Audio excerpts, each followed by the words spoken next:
El ministerio de Jesús se encuentra llena de muchas historias fascinantes, parábolas, milagros. ¿Qué podemos nosotros aprender de cada una de ellas? Todavía cada uno de los episodios registrados en la palabra de nuestro Dios tienen relevancia para nuestro tiempo.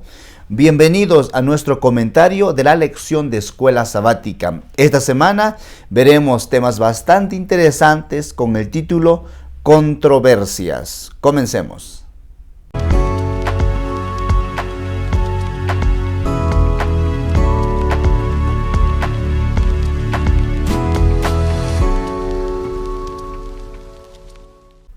Un saludo fraterno a cada uno de ustedes, mis amados hermanos, queridos amigos. Les saluda el pastor Ananías Mamani. Y para mí, una vez más, es un gran privilegio poder tener esta oportunidad para estudiar, para ir al comentario de la lección de Escuela Sabática, correspondiente a esta semana con el título Controversias. Estamos estudiando el libro de Marcos durante todo este trimestre y queremos dar gracias a nuestro Dios por sus múltiples cuidados hacia nuestro favor y porque nos permite seguir aprendiendo lecciones importantísimas que encontramos en la palabra. Vamos a orar, vamos a pedir la dirección de nuestro Dios. Padre bueno, una vez más sé con nosotros, de tal modo que al introducirnos a tu palabra podamos salir fortalecidos, henchidos de ese poder transformador que solo encontramos en ti. Buen Dios, bendice a cada uno de mis hermanos, amigos, seres queridos, esa familia que se prepara para el reino de los cielos. Y que al ir a tu palabra podamos también aprender lecciones importantes para nuestra vida. En Cristo Jesús. Amén. Muy bien, la lección de Escuela Sabática de esta semana, lección número 3, nos invita a poder ir a algunas historias bastante interesantes, los cuales se hallan registrados en Marcos capítulo 2, hasta el libro de Marcos capítulo 3, verso 6. Vamos a encontrar algunos episodios bastante interesantes en este relato bíblico y vamos a comenzar viendo la historia registrada en Marcos 2, 1 hasta el verso 12. Me refiero a la historia de un paralítico, un hombre que vive en Capernaum, es llevado por 4 hombres, ya que solo no puede ir al encuentro de Jesús. Van a la casa de Pedro, Jesús se encuentra allí, está abarrotado, ya no hay más espacio en aquella casa, la puerta por dentro y hasta por fuera de una vez llena de personas. Y cuando llega este paralítico, siendo cargado él mismo por 4 de sus amigos, quienes por cierto tienen esa seguridad de que llevarlo a Jesús es la mejor decisión, porque llevan a Cristo Jesús en un acto de creer de que cuando vuelvan, no volverán trayéndolo de nuevo cargado, sino volverán ya juntos caminando. Ese es el acto de fe. Estos llegan cuando encuentran que no pueden pasar por la puerta porque hay mucha gente, no se dan vencidos ante esa situación, no hay desánimo alguno, y entonces surge ahora el siguiente concepto: entremos por la parte del techo, abramos un espacio y por allí bajemos a nuestro amigo. Y bueno, eso es lo que ocurre. Llevan al paralítico por el techo, hacen un agujero y por allí lo descienden. Jesús, al ver este acto, pues hace una obra extraordinaria. Ahora, la palabra de nuestro Dios en el libro de Marcos capítulo 2, en el verso 5 dice: al ver Jesús la fe de ellos, está hablando de los 4 amigos del paralítico, dijo: Hijo, tus pecados te son perdonados. Noten esto, el paralítico iba con un propósito: el ser sanado de su cura, de sus, podemos llamarla, esa situación física que le estaba impidiendo movilizarse. Era paralítico. Y Jesús lo que hace es: hijo, tus pecados te son perdonados, viendo la fe de sus amigos. Ahora, el paralítico hasta ese momento no expresa palabra alguna. Los que sí expresan pensamientos, no palabras, sino pensamientos, son los fariseos que están en esa también reunión. De hecho, es interesante notar, no solo en esta historia, sino en muchas, que los primeros muchas veces en estar adelante, ahí siempre de primero, para escuchar a Jesús hablar, eran los fariseos, muchos de ellos. Pero no tanto como vamos a aprender una lección, vamos a reflexionar en lo que Jesús va a decir, sino más para ver en qué se va a equivocar, qué error ahora va a cometer. Y solo mirando, no es algo muy tal vez familiar, ese tipo de concepto, ese tipo de idea, de querer escuchar un sermón de un hermano, de alguna persona, y pensar de la siguiente manera, a ver en qué se va a equivocar, y estar anotando, muy bien, se equivocó en estas. ¿Verdad? Los fariseos como que haciendo ese tipo de juicio, ¿verdad? Donde van a estar censando a Cristo Jesús en ese sentido. Y ahí estaban. Y en sus pensamientos decían, pues, ¿cómo es esto? Es una blasfemia lo que Jesús le dijo al paralítico, tus pecados te son perdonados. Es blasfemia, solo Dios puede perdonar pecados. Ahora, noten esto, Jesús, sabiendo, esa es la omnisciencia de Dios, el pensamiento de los fariseos, entonces le responde a ellos en el verso número 6. Estaban allí sentados algunos de los escribas, los cuales pensaban para sí, ¿por qué habla de este modo? Son blasfemias lo que dice, ¿quién puede perdonar sino Dios? Verso 8, y conociendo luego Jesús en su espíritu que pensaban de esta manera dentro de sí mismos, les preguntó, ¿por qué pensáis así? Mire, ni Satanás puede, o sea, Satanás no tiene ese atributo de Dios, que es la omnisciencia, conocer el pensamiento de otros. Aquí sí, y Jesús dice, ¿por qué pensáis ustedes de esa manera? Está mostrando de que Él es Dios, se está dejando entender de que Él es Dios, conoce el pensamiento de estas personas. ¿Por qué pensáis? Verso 9.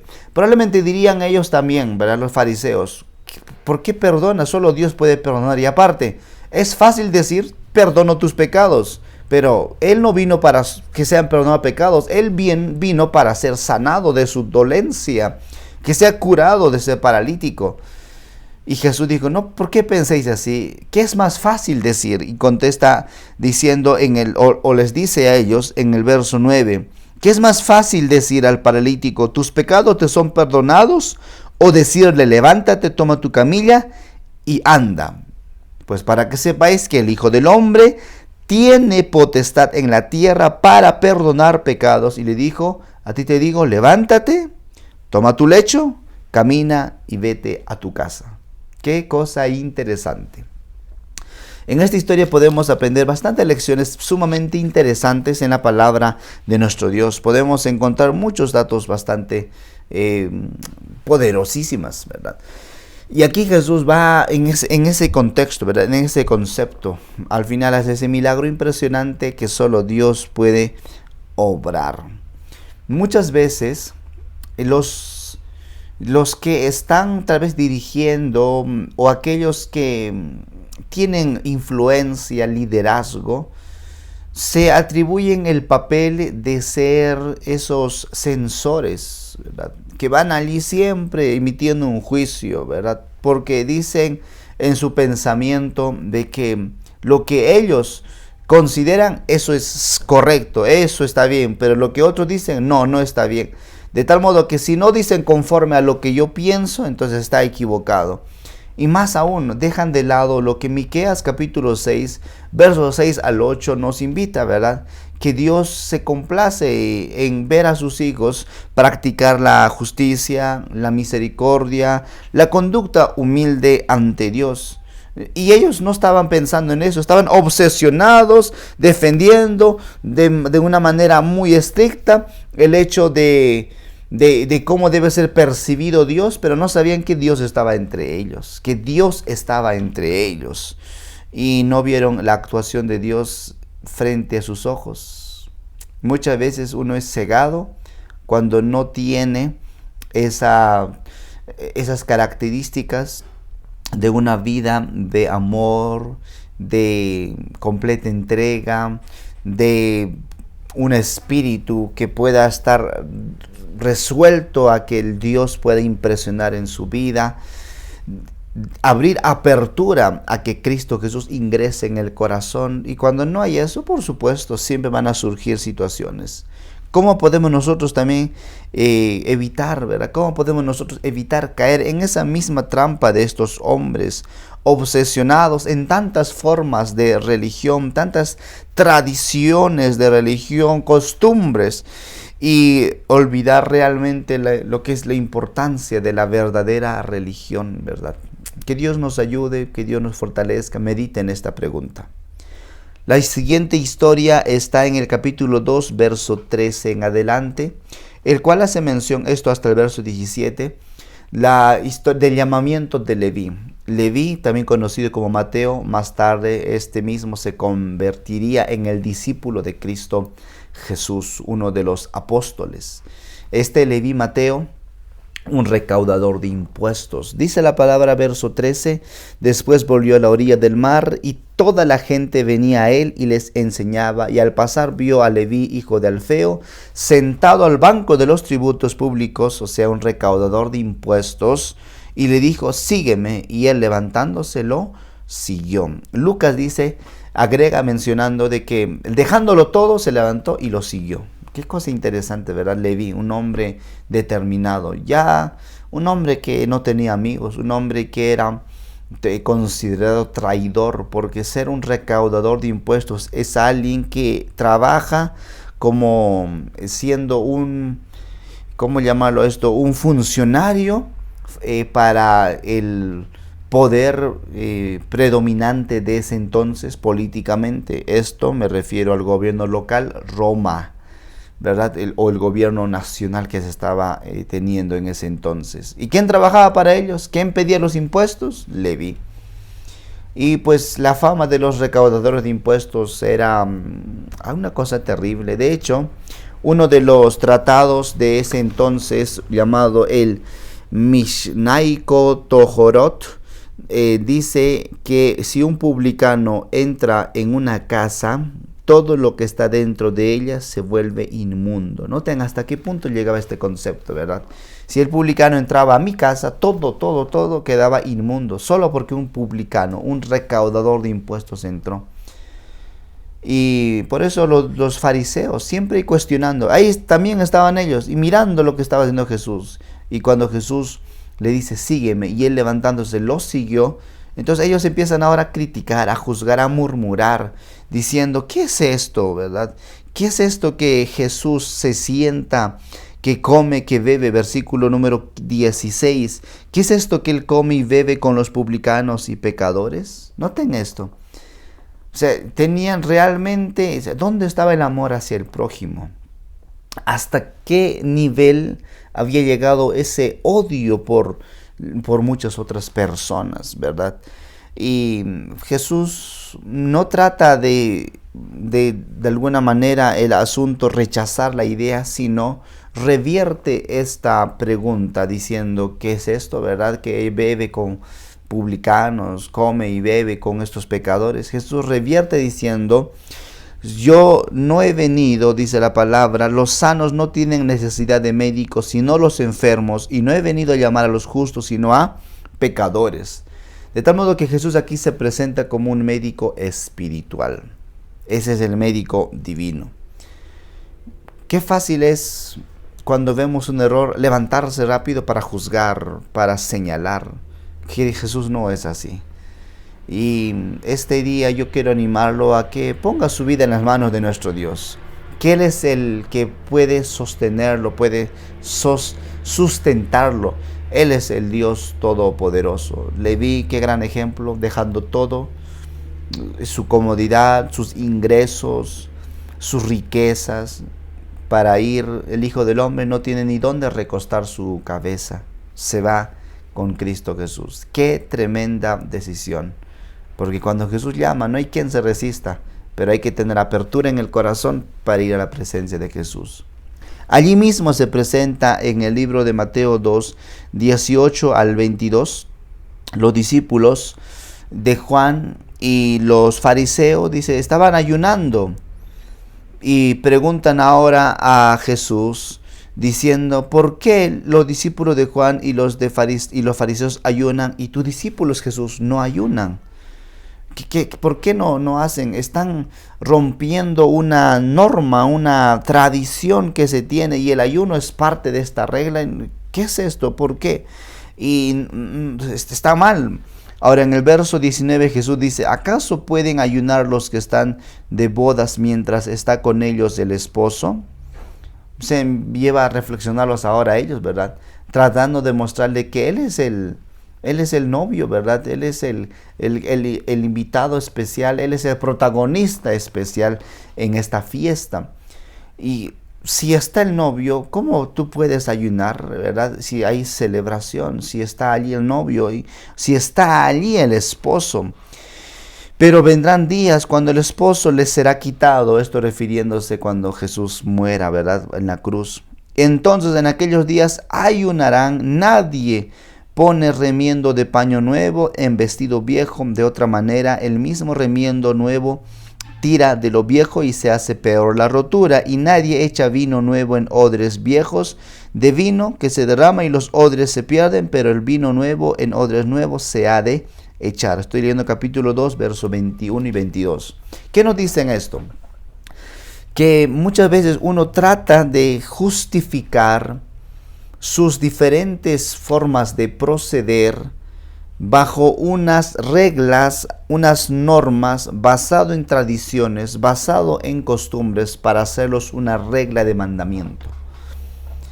Y qué curioso esto, ¿verdad? Porque cuando vemos nosotros al pueblo de Israel, cuando salió de Egipto, se le dio los mandamientos, se les invita a ellos a observar los mandamientos, a guardar el día de reposo, santificar el día sábado. Vamos a profundizar mucho más esto en la siguiente historia. Sin embargo, se alejaron, ¿verdad? Se alejaron de los principios de nuestro Dios, se alejaron. Pero llega ahora invitarlos, vuelvan a Dios, vamos a hacer comunión con Dios, vamos a integrarnos una vez a Cristo Jesús. Y ahora viene el otro extremo, que es poner reglas tras reglas y normas tras normas diferentes para poder hacer pesado la observancia del día sábado. Porque solo en el día sábado había 39 reglas y traían tradiciones y traían costumbres, el mandamiento. Bueno, y voy conectando esto con el tema de la historia del capítulo de Marcos 2, verso 23, ¿verdad? Donde dice, los discípulos estaban pasando por unos sembrados en un día sábado, y mientras ellos andaban, arrancaban algunas espigas, pues, para comer, ¿verdad? Y los fariseos, siempre los fariseos, ¿verdad? Por eso controversias, ¿verdad? Para juzgar, ¿qué es esto, verdad? ¿Acaso, qué es esto? ¿Por qué hacen esto en sábado, lo que no es lícito? O sea, no está bien. Y Jesús les va a responder, mire, y con la palabra de Dios. ¿Acaso no leíste que David, versículo 25, que cuando David tuvo necesidad, sintió hambre, él y los que con él estaban, entró en la casa de Dios, siendo Abiatar sumo sacerdote, y comió los panes de la proposición, de los cuales no es lícito comer, sino a los sacerdotes únicamente podían comer esto, pero no David, no los demás, y aún dio a los que con él estaban. Por tanto, el sábado fue hecho por causa del hombre, y no el hombre por causa del sábado, porque el Hijo del Hombre es aún Señor del sábado. De tal modo que Jesús argumenta que si era justificado que David y sus hombres comieran de los panes de la proposición en sábado, entonces estaba justificado que sus discípulos recogieran granos y lo comieran en ese día. Mire qué cosas pesadas muchas veces se ponen ante estos asuntos. Jesús es el Señor del sábado. De tal modo que no perdamos el concepto de la adoración. No pongamos reglas tras reglas. Y Jesús lo simplifica. Es bueno hacer cosas agradables, buenas en el día sábado. O sea, es lícito hacer. No hay nada malo hacer cosas buenas en el día sábado. ¿Cuál puede ser esta? Vamos a visitar algunos hospitales. Vamos a visitar para hacer un bien, ¿verdad? Para hacer una oración de bendición, de oración, de ánimo, de acompañamiento.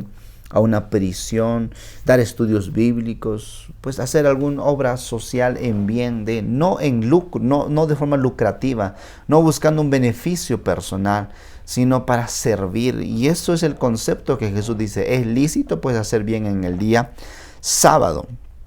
Queridos, que Dios pueda ayudarnos a mantener nuestra vida, nuestro ser completo. Junto con este mismo episodio, en el día sábado también ocurre un milagro. Y los fariseos están allí pendientes. Capítulo 3 dice, otra vez Jesús entró a la sinagoga y había allí un hombre que tenía seca una mano. Y lo echaban para ver si lo sanaría en sábado a fin de poder acusarlo. Mire lo que hacían los fariseos, ¿verdad? Lo echaban allí para ver que si hacía Jesús la obra del sábado. Entonces dijo al hombre que tenía la mano seca a Jesús, levántate, ponte en medio. Y le preguntó, ¿es lícito en los sábados hacer bien o hacer mal, salvar la vida o quitarla? Mira esta pregunta que formula su audiencia. Y todos se callaban. Entonces mirándolos con enojo, miren, noten esto, ¿verdad? Es en el corazón y muy entristecido por la dureza de sus corazones, dijo al hombre, extiende tu mano. Él la extendió y la mano le fue restaurada. Sanaron con ellos, se fue restaurada, fue sano, y salieron entonces los fariseos y se confabulaban para poder asesinar, matar, destruir a Cristo Jesús. Queridos, los dirigentes religiosos quieren acusar a Jesús si sana en sábado. Y él establece un contraste entre lo que es bueno y lo que es malo, entre salvar la vida o quitar la vida. La respuesta a esta pregunta es obvia, ¿verdad? Salvar, sanar, pero los fariseos no responden nada, prefieren ver a esta persona como está. Jesús sana a este hombre, se enoja, ¿verdad? Con un corazón entristecido ante su audiencia, sus oponentes, y quienes luego de ver el milagro, lo que hacen es salir para planificar cómo acabar con Cristo Jesús. ¿Qué principios de la observancia del sábado podemos extraer de estas historias, de los desafíos que enfrentamos en nuestros días para guardarlo? Que Dios nos ayude, queridos, a tener una vida de armonía, que tengamos una vida equilibrada, una vida que por supuesto no se vaya al mundo secular, a estar en lo mundano, ¿verdad? Mundanalizar los diferentes, a medida que el tiempo avanza, no sé, alabanzas, formas de adoración, no, por supuesto que sea siempre solemne, sacro. Y que Dios nos ayude a que podamos sostenernos en Cristo Jesús, a tener un amor incondicional.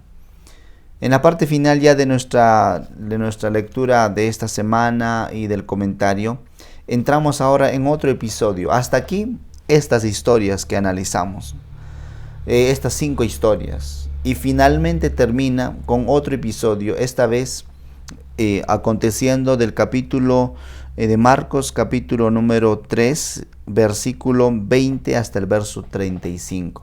Es la última parte y aquí veremos lo que es la historia del sándwich, ¿verdad? La historia del sándwich.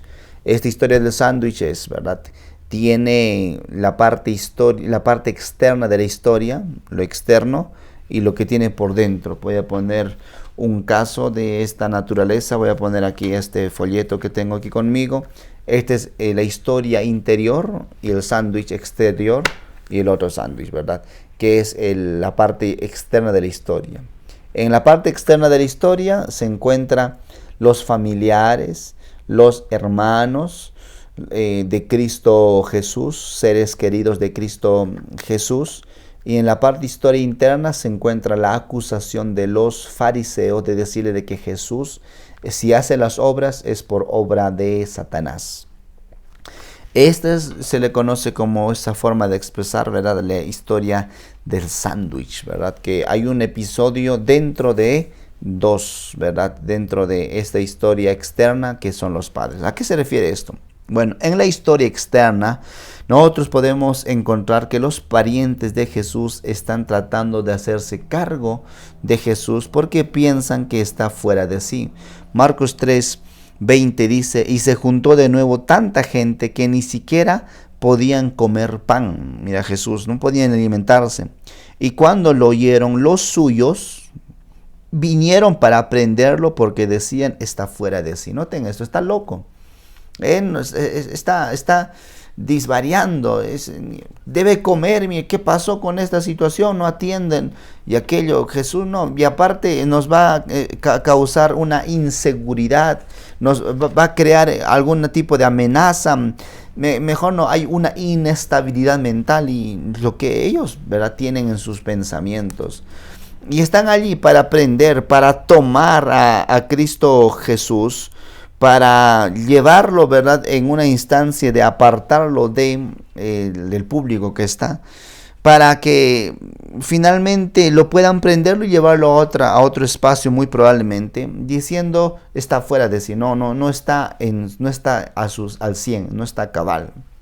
Qué lamentable este tipo de pensamiento. En esa historia de sándwich, es la parte externa, se introduce ahora la parte interna de la historia, donde en el verso 22 dice que los escribas vienen estos desde Jerusalén y decían, por Belcebú y por el príncipe de los demonios, Satanás, o sea, echa fuera los demonios, por obra de Satanás hace estas maravillas.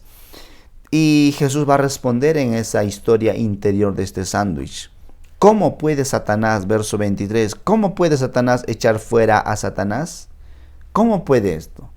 Si un reino está dividido contra sí mismo, tal reino no puede permanecer. Si una casa está dividida contra sí mismo, tal casa no puede permanecer. Noten esto. Si una casa no está unida, no puede permanecer. Un reino tampoco puede permanecer.